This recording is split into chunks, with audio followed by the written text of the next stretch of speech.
শহরের প্রান্তে একটা পুরনো বাড়ি ছিল। গা ছমছমে পরিবেশ, চারপাশে উঁচু গাছ আর ভাঙাচোরা দেয়ালের মধ্যে সেই বাড়ি অনেক দিন ধরে ফাঁকা পড়েছিল। স্থানীয় লোকজন বলতো ওখানে রাতের বেলা অদ্ভুত কান্নার শব্দ শোনা যায়। কেউ কেউ আবার বলতো ভেতরে আলো জ্বলে ওঠে। যদিও বাড়িতে বিদ্যুতের কোনো ব্যবস্থা নেই, কিন্তু এসব কাহিনী নিয়ে কেউ কোনোদিনও মাথা ঘামাতো না, কারণ দিনের আলোতে বাড়িটা নিঃসন্দেহে নির্জন এবং ভয়হীন মনে হতো। তনুজা আর তার 3 বন্ধু সোহেল, মিঠুন আর দিয়া ছিল শহরের এক কৌতূহলী চক্র। তারা ভয়কে জয় করার চ্যালেঞ্জ নিতে ভালোবাসত। গ্রীষ্মের সেই রাত্রিতে তারা ঠিক করলো শূন্য বাড়িতে রাত কাটাবে। তারা সবাই ফ্ল্যাশ লাইট, খাবার আর কিছু দড়ি, পাড়াপাড়ি সরঞ্জাম নিয়ে সন্ধ্যার আগেই বাড়ির সামনে উপস্থিত হলো। বাড়ির প্রধান দরজাটা ছিল ভাঙা, শুধু একটা পুরনো তালা ঝুলছিল, যা খুব সহজেই খোলা গেল। ভেতরে ঢুকে তারা টের পেল গন্ধটা বেশ অদ্ভুত, যেন পচা কাঠ আর পুরনো ধুলোর মিশ্রণ। তনুজা একটা বাতি জ্বালিয়ে বলল, কেউ ভয় পেও না, এটা নিছকই একটা পুরনো বাড়ি। মিঠুন কিছুটা মজা করে বলল, যদি ভূত এসে বলে আমার ঘরে কি করছিস, তাহলে কি বলবি? দিয়া হেসে বলল, বলবো আজকে তোর ঘরে পার্টি করব। তারা সবাই হাসলো, কিন্তু সেই হাসি বেশিক্ষণ স্থায়ী হলো না। অন্ধকারের গভীরতা যেন চারপাশের পরিবেশকে আরো ভারী করে তুলল। বাড়িটা ছিল 3 তলা।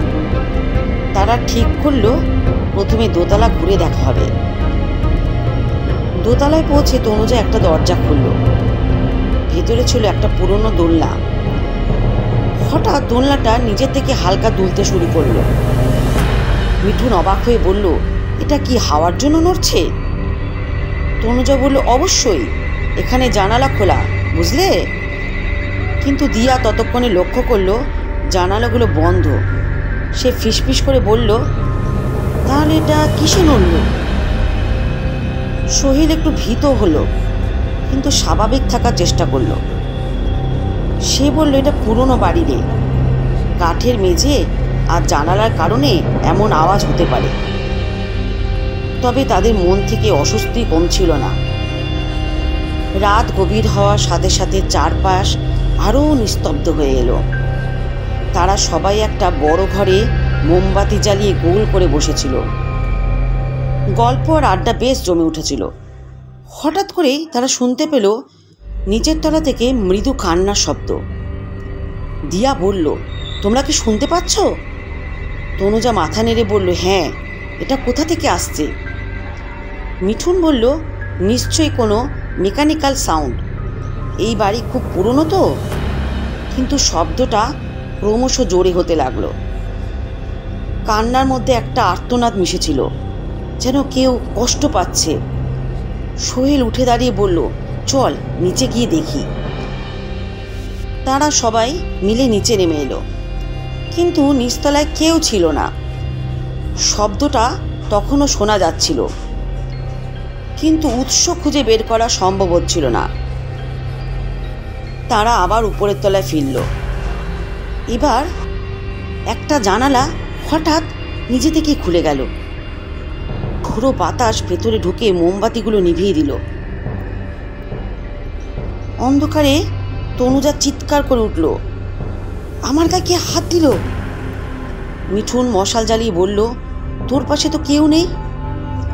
কিন্তু তনুজার মুখ ফ্যাকাশে হয়ে গিয়েছিল। সে বলল, কেউ একজন আমার কাঁধে হাত রেখেছিল, খুব ঠান্ডা অনুভূতি। তারপর হঠাৎ সোহেল বলল, তোমরা দরজার দিকে তাকাও। তারা সবাই তাকিয়ে দেখল দরজার পাশে একটা ছায়া মূর্তি দাঁড়িয়ে আছে। মূর্তিটা ধীরে ধীরে তাদের দিকে এগিয়ে আসতে শুরু করলো।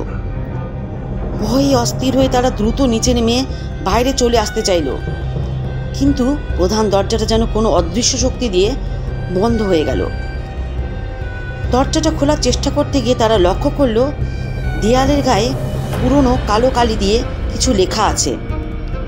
লেখাগুলো পড়ার চেষ্টা করে তনুজা বলল, এখানে লেখা, আমার জীবন কেড়ে নিয়েছো, এখন আমি তোমাদের ছাড়বো না। মিঠুন জিজ্ঞাসা করলো, এটা কি অর্থহীন নাকি এখানে কিছু রয়েছে?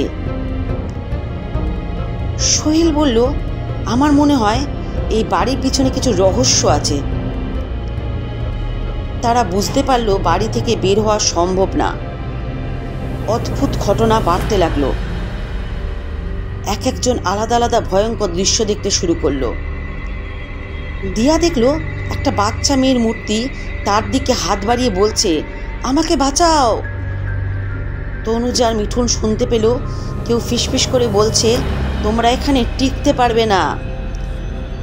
তারা দ্রুত বাড়ির ভেতরে একটা পুরনো বুক সেলফ পেল, যেখানে কিছু কাগজপত্র রাখা ছিল। সেই কাগজগুলোতে তারা জানতে পারল এই বাড়িতে একসময় একজন ধনী জমিদার থাকত। জমিদারের অত্যাচারে তার এক কর্মচারী মেয়ে এখানে আত্মহত্যা করে। মেয়েটার মৃত্যু এই বাড়িকেই অভিশপ্ত করে তুলেছিল। তনুজা দ্রুত বলল, আমাদের এখান থেকে বের হতেই হবে, এই আত্মাটা শান্তি চায়। তারা সবাই মিলে কাগজগুলোতে লেখা মন্ত্র পড়ে আত্মার কাছে ক্ষমা প্রার্থনা করল।